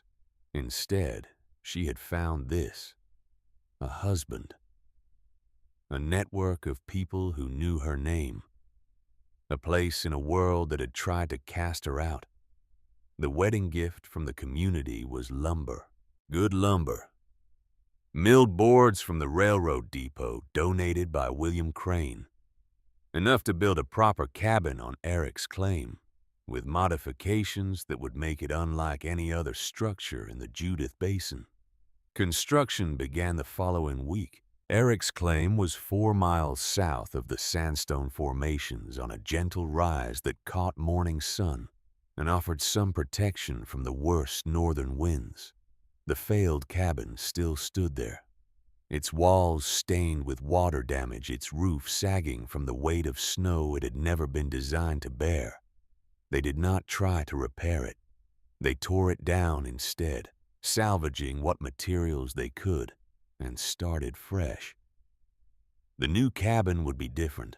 Clara had spent the winter observing how heat moved through enclosed spaces, how cold found its way through gaps and cracks, how the constant battle between inside warmth and outside cold could be won or lost based on design choices made before the first board was nailed. The north wall would be bermed with earth, 3 feet of soil piled against the exterior, creating a barrier that one could not penetrate. The technique was ancient, used by every cold climate culture that had ever existed, but somehow forgotten by the settlers who built their thin-walled cabins and wondered why they could not stay warm. The interior would feature double walls with a 6-inch air gap, just like the cave. That dead airspace would trap heat, creating a buffer between the living space and the outside world. The same principle that had kept Clara alive through December and January would keep them comfortable for years to come. The fire pit system would be replicated exactly. A stone-lined depression, a gravity-fed ventilation system, a chimney that drew smoke away from the living space, while allowing heat to radiate from the stones long after the flames died. Eric did the heavy lifting. Clara did the precise work. They argued occasionally about details, compromised more often, and discovered that building a house together was an effective way to learn whether a marriage would last. By June, the cabin was habitable. Not finished, but livable. They moved in on a warm evening when the prairie was green with new growth, and the memory of winter seemed impossibly distant. Clara kept the cave, not as a primary residence, but as something equally important: cold storage, storm shelter, insurance against the winters that would keep coming year after year until the day she died. The cave's constant 45-degree temperature made it perfect for preserving food. Root vegetables that would have rotted in a conventional cellar lasted months longer in that stable environment. Dried meat stayed dry. Stored grain did not mold.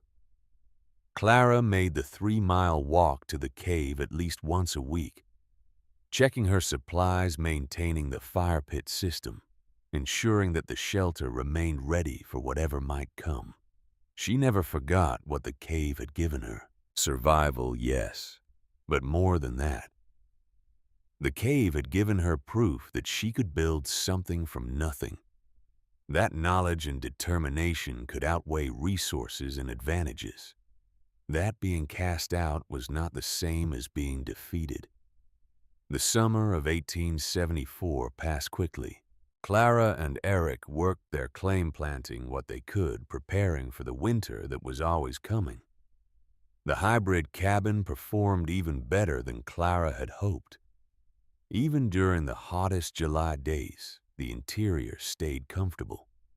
The earthen berm absorbed heat during the day and released it slowly at night, moderating temperatures in both directions. Neighbors noticed. More visitors came to examine the construction. More questions were asked. More principles were copied and adapted to other situations. William Crane, the railroad engineer, documented everything. He sketched the floor plan, noted the dimensions of the air gap, calculated the thermal mass of the stone fire pit. He submitted his findings to the Territorial Engineering Office with a recommendation that similar designs be considered for future construction. The recommendation went nowhere. Governments moved slowly and frontier settlers moved fast.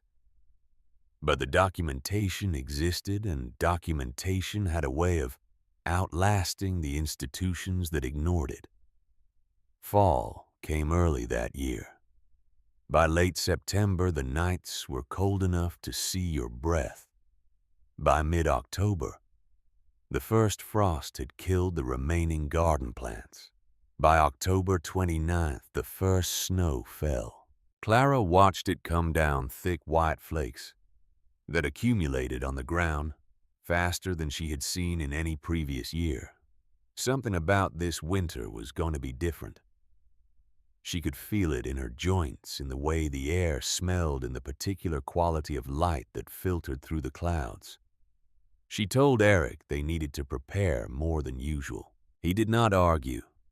He had learned to trust her instincts about weather, about survival, about the thousand small signs that the frontier gave to those who knew how to read them. They spent November stockpiling. Firewood stacked higher than it had ever been stacked. Food supplies laid in quantities that would have seemed excessive in a normal year. The cave restocked with everything they might need if they had to shelter there again. Clara made sure the fire pit stones were in good condition, made sure the tarp barriers were intact, made sure the sleeping platforms were solid and the ventilation gaps were clear. She hoped they would not need any of it. She prepared anyway. The winter of 1874 to 1875 arrived on schedule and then refused to leave. By November 12th, the temperature had dropped below zero. and showed no intention of rising. By December, the pattern was clear. This was not going to be a normal winter. This was going to be the kind of winter that old-timers would talk about for the rest of their lives. Christmas came and went. The temperature stayed below zero. January arrived and the cold only intensified. On January 17, 1875, the thermometer in Utica recorded negative 52 degrees Fahrenheit. Not wind chill, actual air temperature. Clara had never experienced cold like this. No one had. This was cold that defied understanding that existed outside the normal parameters of what winter was supposed to be. The creek froze solid to the bottom. Fish that had survived countless winters died in water that turned to ice around them. Cottonwood trees exploded in the pre-dawn darkness, the sound like rifle shots echoing across the frozen prairie. The ice inside their trunks expanded faster than the wood could accommodate, and the trees simply blew apart. Smoke from chimneys did not rise. Clara noticed this first. She looked out the cabin window and saw smoke falling from her neighbor's chimneys instead of rising. Falling because the smoke was warmer than the ambient air. And warm air rises only when there is colder air above it. In this impossible weather, the air at ground level was so cold that even smoke felt warm by comparison. Physics had stopped working the way it was supposed to. The cabin held. Clara had designed it for exactly this kind of challenge, and it performed as designed. The earthen berm blocked the cold from the north. The double walls trapped heat. The fire pit stones radiated warmth. Interior temperatures stayed around 51 degrees, while the outside world froze solid. Not comfortable, but survivable. They burned firewood constantly, fed the fire pit every 3 hours, dressed in layers even indoors. Got through January 17th, then the 18th, then the 19th. On the 20th, the temperature rose to 35 below zero, which felt tropical by comparison. Clara and Eric allowed themselves to relax slightly. The worst seemed to be over. They were going to make it through. Mistake. On January 22nd, the wind came. Not just wind. A sustained blast from the north that hit 61 miles per hour and held there for 16 hours straight. Wind at that speed did not flow around obstacles. It found every weakness, every gap, every imperfection in construction, and exploited it ruthlessly. It did not care how carefully you had planned or how well you had built. It simply attacked until something gave way.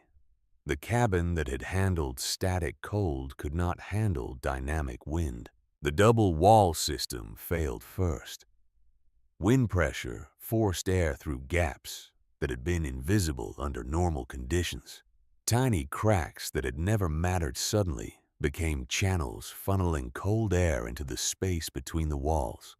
The dead air buffer that had trapped heat so effectively now became a convection system, actively pulling warmth out of the living space and replacing it with the killing cold from outside. The fire pit kept the temperature from collapsing completely. Clara and Eric fed it constantly, burning through their carefully stockpiled firewood at a rate that would exhaust their supply in a week. But by midnight, the inside temperature had dropped to 38 degrees and was falling 2 degrees every hour.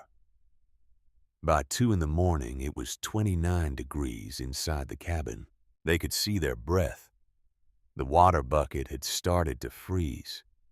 The fire pit was consuming fuel at an unsustainable rate, and still the temperature kept dropping. Clara made the call. She told Eric they were going to the cave. Now, before they were too cold to move. Eric did not argue. They dressed in every layer they owned, loaded what supplies they could carry in 2 minutes, checked the fire one last time, knowing it would die within an hour of their departure, knowing the cabin would freeze solid behind them. Then they opened the door and stepped into wind that nearly knocked them flat. The cave was 200 yards away. 200 yards. In normal conditions, a walk of perhaps 3 minutes.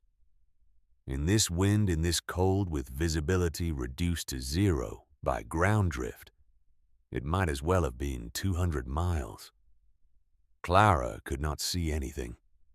The air was filled with frozen crystals lifted and hurled by wind strong enough to strip flesh from bone. She could feel Eric beside her, his hand gripping hers, but she could not see him. She started walking. She had made this trip 100 times over the past year. She knew it was 240 steps from their cabin door to the cave entrance, knew the exact path, the slight rise halfway through, the way the ground leveled out near the sandstone formations. She counted steps because counting was all she had. Step 10. Step 20. The wind was pushing her sideways, trying to knock her off the path she knew by memory. She corrected, constantly fighting for every step of forward progress. Step 50. Step 70. Her face was already numb, her fingers losing feeling despite the layers of cloth she had wrapped around them. Frostbite would set in within minutes at this temperature. She had to reach the cave before that happened. Step 100. Halfway there if she was still on the right path. She could not tell. The world had become a uniform white, howling chaos with no landmarks, no reference points, nothing except the pressure of Eric's hand and the count inside her head. Step 150. Step 180. The ground was starting to rise slightly, which was good. The sandstone formations were on a slight rise. She was probably still on course. Probably. Step 200. Step 220. She should be there. She should be touching stone. But there was nothing around her except wind and cold, and the horrible possibility that she had veered off course somewhere back around step 100, that she was walking parallel to the formations instead of toward them, that she would die 20 feet from safety because she had miscounted or miscalculated or simply failed. Step 225, step 230. At step 237, she walked into solid stone. The impact hurt. She had been pushing forward so hard, fighting the wind so completely, that when she finally reached the sandstone wall, she simply crashed into it. Her shoulder hit first, sending a jolt of pain down her arm. She had never been so grateful for pain in her life. She ran her hand along the wall, found the cave entrance, pushed aside the tarp barrier, and pulled Eric through behind her. Inside, the temperature was 47 degrees. The wind was gone. The howling was gone. There was only the silence of stone, the quiet darkness of the chamber she had built a year ago, when her sister would not look at her, and her brother-in-law wanted her dead. Clara and Eric stood in that silence for a long moment, breathing hard, shaking from cold and fear, and the adrenaline that had driven them through those 240 steps. Then, despite everything, they started laughing. Not joyful laughter, not even relieved laughter. This was the slightly unhinged sound of people who had just bet their lives on geological stability and won. The sound of survivors who understood how close they had come to dying and could not quite process that understanding in any other way. They were not alone for long. The same storm that drove them from their cabin drove others to the cave. By dawn on January 23rd, 13 people had taken shelter there. The Johnson family arrived around 3 in the morning. Parents and 3 children. The youngest only 4 years old. All of them half frozen. All of them alive. Only because Samuel Hendricks had pointed them toward the sandstone formations when the storm hit. The Chen family came next. 3 people, quiet and efficient, carrying supplies they had grabbed in the moment before abandoning their collapsed cabin. Hans Muller walked in alone, his face covered in ice, his hands so frozen he could barely push the tarp aside. His wife had died 2 weeks earlier from pneumonia, and he had been alone in his cabin when the wind came. Alone, and he admitted later not entirely sure he wanted to survive. But survival instinct was stronger than grief. He had walked to the cave without consciously deciding to his body choosing life, even when his mind was not certain. Patrick O'Reilly, a freight hauler caught between settlements, arrived around 5 in the morning. He had been sheltering in a shallow gully watching his horses freeze to death when he remembered someone mentioning the Mercer Cave. He had walked 3 miles through the storm, navigating by feel and luck and stubborn Irish refusal to die. William Crane showed up last near dawn. His railroad survey camp destroyed by wind that had torn tents from their stakes and scattered equipment across the frozen prairie. He had scientific instruments with him saved, because he could not bear to abandon the tools of his profession, even when his life was at stake. 13 people, 1 cave, 6 days. The storm lasted that long. 6 days of sustained wind of temperatures that never rose above -31 of cold, so extreme that it killed everything it touched. Outside the cave, the world was dying. Cattle froze where they stood, their bodies becoming ice sculptures that would not thaw until April. Horses died in their stables, their owners unable to reach them through the wind. Birds fell from the sky, frozen solid in mid-flight. And people died. The death toll, later calculated across Montana territory, was 214. Entire families froze in their cabins when fuel ran out. Settlers froze trying to reach neighbors just a quarter mile away. Riders froze in their saddles, their horses carrying corpses through the storm, until the horses died too. 214 people who had built their shelters by the book, who had followed the conventions of frontier construction, who had trusted wooden walls and iron stoves to keep them alive. In the cave, no one died. Temperature held steady between 45 and 51 degrees. The fire pit system scaled beautifully burning stones hot once daily and releasing heat gradually for 24 hours. 13 bodies generated enough heat to raise the rear chamber temperature 5 additional degrees. Food was rationed but adequate. Clara had stocked the cave well, and everyone who arrived had brought something. Together they had enough calories to last weeks if necessary. Water came from melted snow brought inside in containers and allowed to warm before drinking. The process was tedious but effective. The biggest problem was boredom. 13 people with nothing to do but wait and tell stories, and discover that survival was mostly tedium punctuated by brief moments of terror. Clara found herself at the center of it all, not because she sought leadership, but because the cave was hers, because she understood its systems, because the others naturally looked to her for guidance on everything from fire pit management to sleeping arrangements. She organized shifts. Whoever was not sleeping would tend the fire monitor the entrance for new arrivals, keep watch for any problems. The children were given tasks appropriate to their ages. Everyone contributed according to their ability.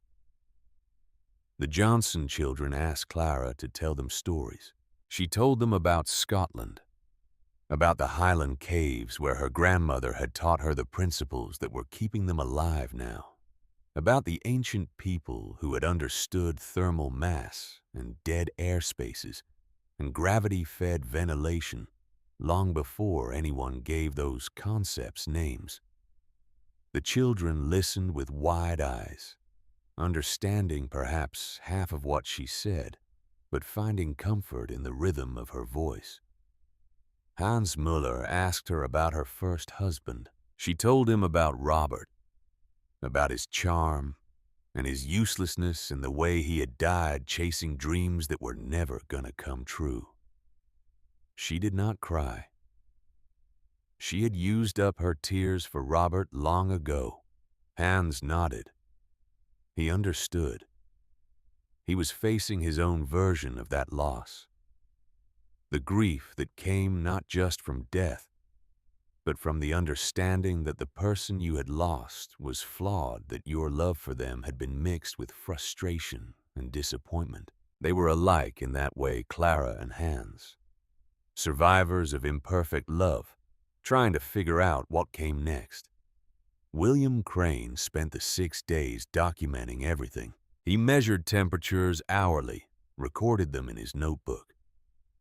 He sketched the cave's layout, the fire pit system, the way 13 people had organized themselves into a functional, temporary community. He asked Clara detailed questions about the construction principles she had used, and wrote down her answers with the precision of a scientist recording experimental results. "This is going to be important," he told her on the 4th day. "Not just for survival, for understanding. Someday, someone will look at these notes and understand how this worked." Clara shrugged. She was not thinking about posterity. She was thinking about getting through the next 2 days without anyone dying. On the 6th day, the wind stopped. The silence was almost more shocking than the storm had been. For 6 days, they had lived inside a constant howl, a white noise roar that penetrated even the stone walls of the cave. When it stopped, the quiet felt like a physical presence. Temperature rose to 10 below zero, which felt almost warm by comparison. Clara was the first to push aside the tarp barrier and look outside. The world had been transformed. Snow had drifted into waves 10 feet high in some places. In others, the wind had scoured the ground down to bare, frozen earth. The landscape looked like a frozen ocean, all peaks and troughs and impossible angles. She could not see her cabin from here, could not see anything recognizable at all. The familiar markers of her world had been erased by the storm. One by one, the others emerged from the cave. 13 people blinking in the sudden brightness, looking at a landscape that bore no resemblance to the one they had left 6 days before. The Johnson family had the farthest to travel. Their homestead was 8 miles east, and they would not know until they got there whether it still existed. The father shook Eric's hand, thanked Clara with words that seemed inadequate, and he knew it then, gathered his family, and started walking. The Chens left next, heading south toward their claim. Their cabin had collapsed. They knew that much, but the wreckage might still contain salvageable supplies. Hans Muller did not want to leave. He had nothing to go back to. An empty cabin. A grave he had dug himself 2 weeks before the storm. Memories of a wife who had spent 20 years complaining about his cooking and his snoring and his failure to become rich, and who he missed now with an intensity that surprised him. Clara told him he was welcome to stay as long as he needed. The cave had room. The fire pit had capacity. One more person would not strain their resources. Hans stayed 3 more weeks. Then one morning in late February, he said he was ready to face his empty cabin. He thanked Clara for her hospitality and walked away, his figure growing smaller against the white prairie until it disappeared entirely. Patrick O'Reilly had lost his horses and his cargo, but he still had his life and his reputation. He spread word of the cave to every settlement he visited, every freight office he reported, to every other hauler he encountered on the trails. Within a month, the Mercer Cave was marked on every freighter's map in Montana Territory. A reliable storm shelter, a place where frozen travelers could thaw before making the final push to Fort Benton. A landmark as important as any settlement. The community maintained it. That was the part Clara had not expected. She had built the cave for herself to save her own life. But it had become something larger. A shared resource. A communal shelter that belonged to no one and everyone at the same time. Settlers stockpiled firewood there without being asked. The fire pit was kept in working order by whoever used it last. The sleeping platforms were maintained, the tarps repaired, the ventilation gaps kept clear. An informal accounting was started. Who had used the cave and when, what supplies they had taken, and what they had left behind. The numbers were not precise, but they were kept passed from one traveler to another, maintained by people who understood that shared resources required shared responsibility. Over the next 8 years, an estimated 47 people sheltered in the cave during severe weather. Impossible to know how many of them would have died without it. But the number was not 0. Clara had built something that saved lives, and that something outlasted her direct involvement with it. Spring finally came in 1875. Late and grudging, arriving weeks after the calendar said it should. The ground did not fully thaw until May 8th. But it came, and with it came rebuilding. Clara and Eric's cabin had survived the January blizzard barely. The interior had frozen solid water buckets, becoming blocks of ice. The fire pit stones cracking from the temperature differential. But the structure itself was intact.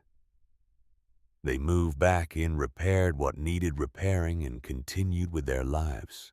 The marriage that had begun as a practical partnership deepened into something more complicated.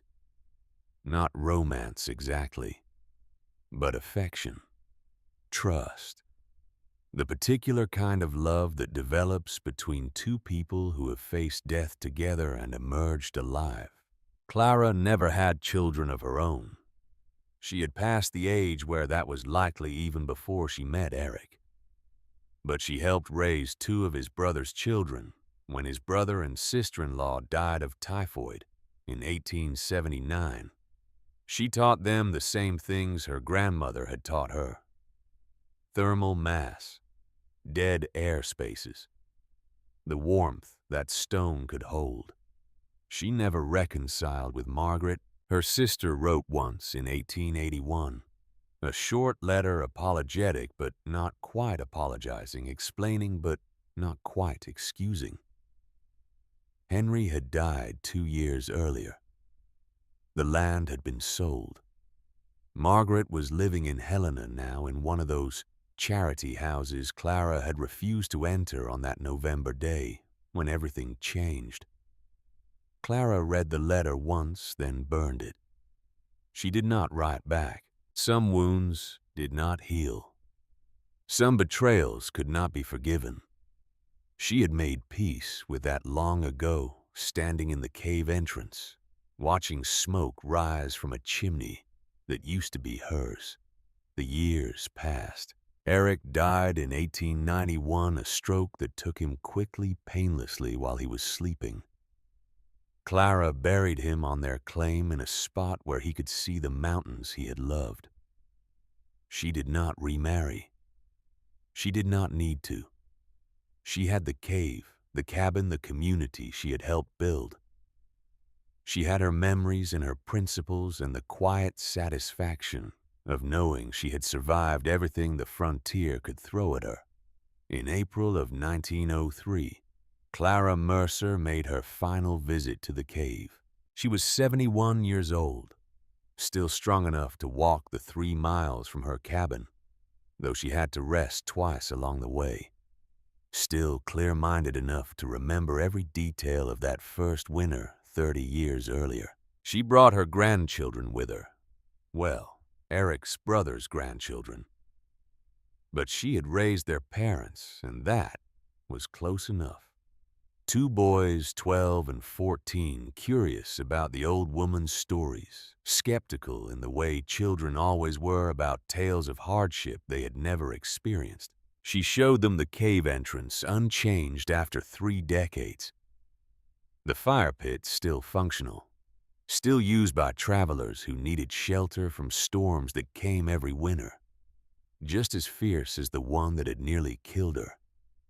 She showed them the sleeping platforms in the rear chamber, rebuilt several times over the years, but still in the same location, still positioned where the warmest air accumulated. She told them about the winter of 1873, when she had arrived here with nothing but a flour sack and the knowledge her grandmother had given her. About the double walls she had built the fire pit system. She had designed the temperature differentials she had maintained while the world outside tried to freeze her to death.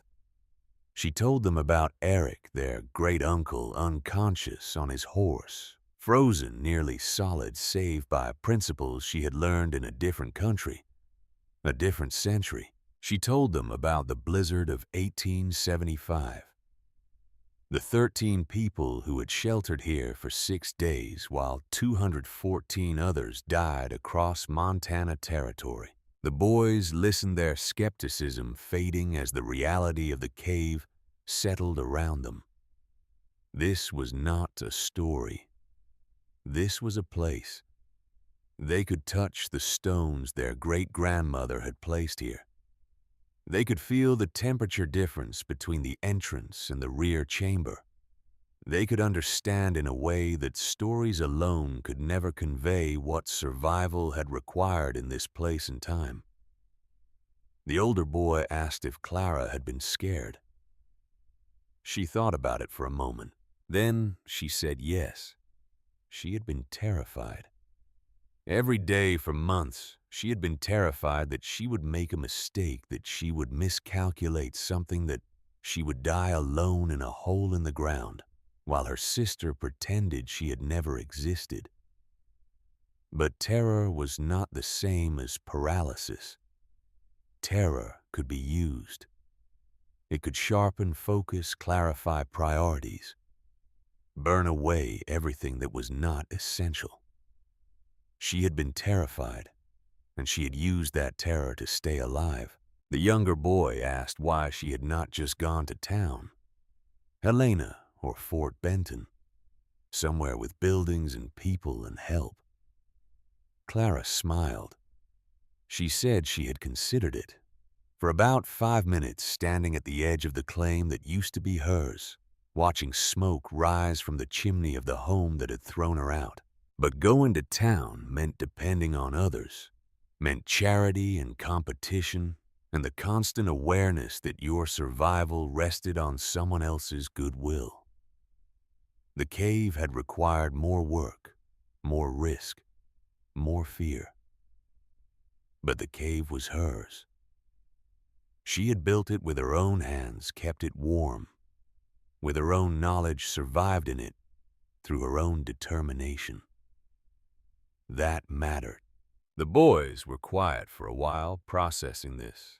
They had grown up in a world where survival was largely taken for granted, where buildings were sturdy and food was available and death by freezing was something that happened in stories.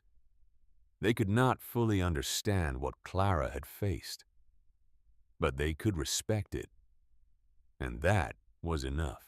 Clara stayed in the cave for an hour that day, sitting on the sleeping platform she had built 3 decades earlier, feeling the stable temperature that had saved her life, listening to the silence that stone provided. Then she walked home. She died 8 months later, in December of 1903, peacefully in her sleep in the cabin she had designed with Eric all those years ago. The fire pit stones were still warm when they found her in the morning. The cave remained functional into the 1920s. The sandstone formations were eventually incorporated into a state land preserve, protected from development, accessible to anyone who wanted to walk those 3 miles from the old Mercer claim. In 1967, a team of archaeologists from the University of Montana surveyed the site. They found Clara's original fire pit still intact, the stones showing heat marks from decades of burning. They found the remnants of her sleeping platforms rebuilt many times, but still in the same positions she had chosen that first November. They found charcoal deposits that they carbon dated to 1873, confirming what local legend had claimed for nearly a century. There is a historical marker there now, 3 miles west of what used to be the Mercer claim near the sandstone formations that Clara first noticed during a water haul in the spring of 1873. A bronze plaque set in stone explaining in 200 words what Clara proved in a single winter. Survival on the frontier was not about overpowering nature. It was about understanding nature well enough to use its principles. Thermal mass storage worked in Rome and Montana for the same reasons. Skepticism was healthy, but observation was better. Sometimes the best shelter was the one that had already been there for 10 million years, waiting for someone practical enough to recognize it. Modern engineers studying passive solar design and geothermal stability use Clara's cave as a case study. The temperature data collected in the 1960s confirmed what she had known intuitively. Sandstone formations in that region maintained year-round temperatures between 45 and 52 degrees, regardless of surface conditions. Proper ventilation could be achieved through simple gravity-fed systems. Thermal mass would always outperform insulation alone for temperature stability. Her fire pit design appears in survival manuals and off-grid building guides. The principle she demonstrated working with geology instead of against it shows up in modern, sustainable architecture under different terminology, but identical physics. The frontier is gone now. The conditions that made Clara's cave necessary do not exist anymore in Montana. Central heating and insulated construction and emergency services have made survival a less individual proposition than it was in 1873. But the knowledge remains valuable. The willingness to observe what works instead of assuming what should work. The understanding that ancient principles often outperform modern assumptions.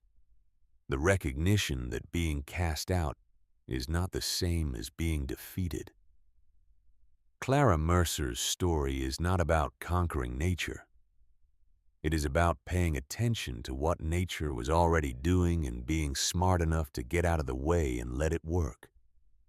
Sometimes the best tool is observation. Sometimes the best shelter is the one that requires the least fighting.